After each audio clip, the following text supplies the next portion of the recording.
Mas isto é um paralelepípedo. E isto é matemática.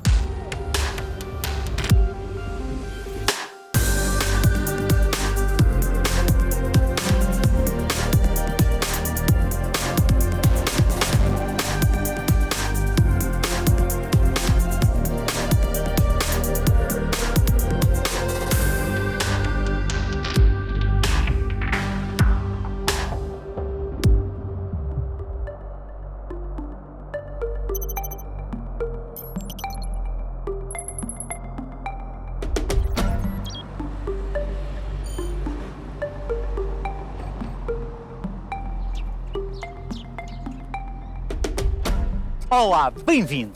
Há matemática que, se não existisse, teria de ser inventada. E talvez o melhor exemplo seja o pi. Este menino 3,1415 e por aí adiante, do qual ninguém conhece sequer todas as casas decimais, aparece onde menos se espera. E desta vez vamos encontrá-lo nos rios. Mas antes disso, um pouco de hidrografia. Se largarmos um barquinho de papel na nascente de um rio, esse barquinho vai sendo levado pela corrente até chegar à foz. Desconfio que não vim vestido para isto.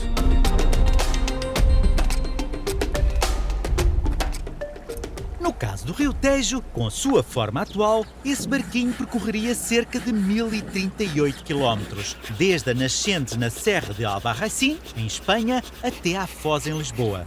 1038 km é o comprimento atual do Rio Tejo.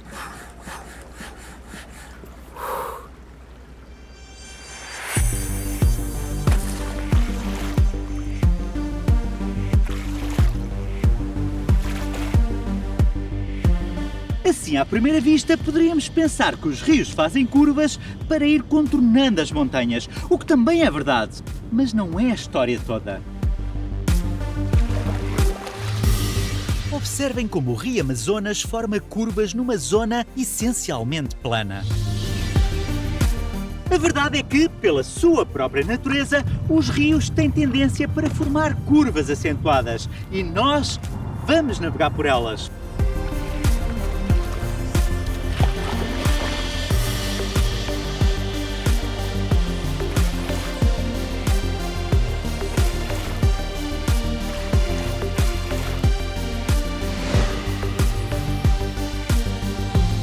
Ponto onde o rio faz uma curva, há um maior desgaste na zona exterior e uma deposição de areia na zona mais interior. É desta forma que as curvas se vão acentuando. Por outro lado, quando essa curva fica demasiado apertada, haverá um momento em que se forma um pescoço e, mais cedo ou mais tarde, a água acaba por passar a direito, transformando esta zona numa espécie de lago, a que se dá o nome de Oxbow ou Billabong.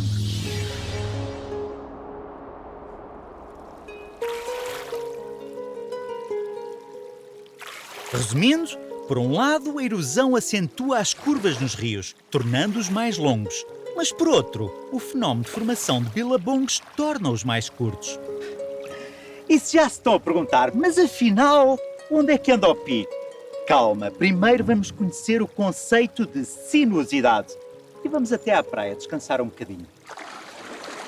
A sinuosidade é a divisão entre o comprimento ao longo do rio pelo comprimento em linha reta. Por exemplo, no caso do Rio Tejo, a distância em linha reta desde a nascente até à foz é de apenas 696 km, mas o seu comprimento total, incluindo todas as curvas, é de 1038 km. Ou seja, no caso do Rio Tejo, a sua sinuosidade vale aproximadamente 1,49. E o que é que isto quer dizer? Bem, o menor valor possível para a sinuosidade de um rio é 1. Que seria o caso de um rio que seguisse sempre em linha reta. Mas, na realidade, isto nunca acontece. Na prática, não existem rios sem curvas e também não existe um limite superior para a sinuosidade de um rio. Por exemplo, o Rio Amazonas tem zonas com sinuosidades enormes. E assim, chegamos ao pi no rio. Nos anos 90, o cientista Hans Henrik Stolum fez várias simulações da evolução do curso de rios reais e chegou à conclusão que, embora a sinuosidade tenha tendência para oscilar ao longo do tempo, em média, os rios têm sinuosidade 3,14, ou seja, π.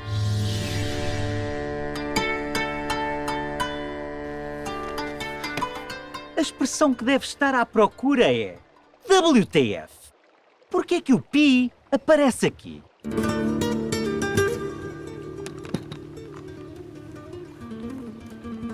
Ninguém sabe. Podemos argumentar que não passam de simulações, mas fica para sempre a pergunta: será que os rios reais, em média, também têm sinuosidade π?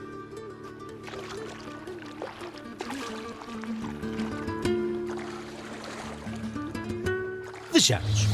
Nas suas simulações, Stolum considerou situações ideais, onde os rios têm bastante liberdade para escolher a sua trajetória. Na realidade, os rios têm tendência para correr ao longo de vales, ou seja, a morfologia da região tem um grande peso na forma do rio. Este modelo também não se aplica em situações onde o rio escoa numa zona de grandes desníveis.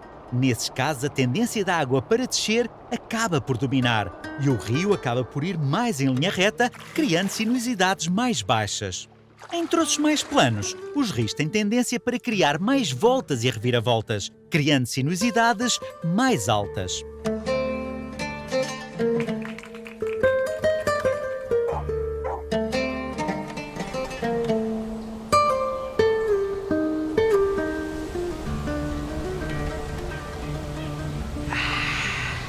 Vinha à vila beber uma gasosa.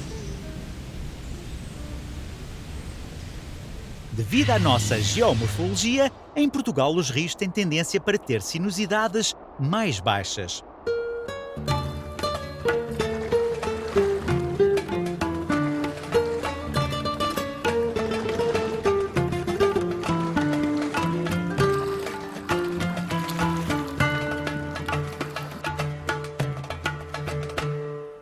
Para complicar ainda mais as coisas, na realidade não é nada claro onde situa de facto a nascente de um rio. E ainda pior do que isso, não há sequer um consenso sobre qual a forma correta de medir o curso de um rio real.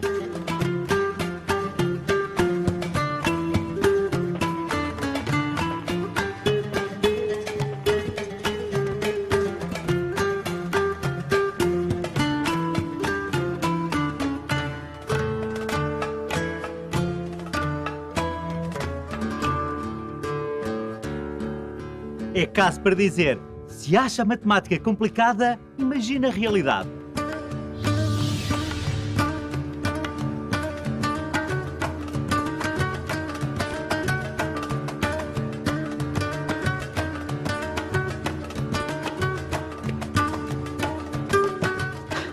E pronto, vou trabalhar porque tenho uma manada de equações para resolver.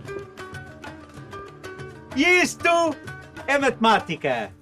Realmente cá fora está-se melhor que na caverna, mas sinto falta das minhas equações rupestres.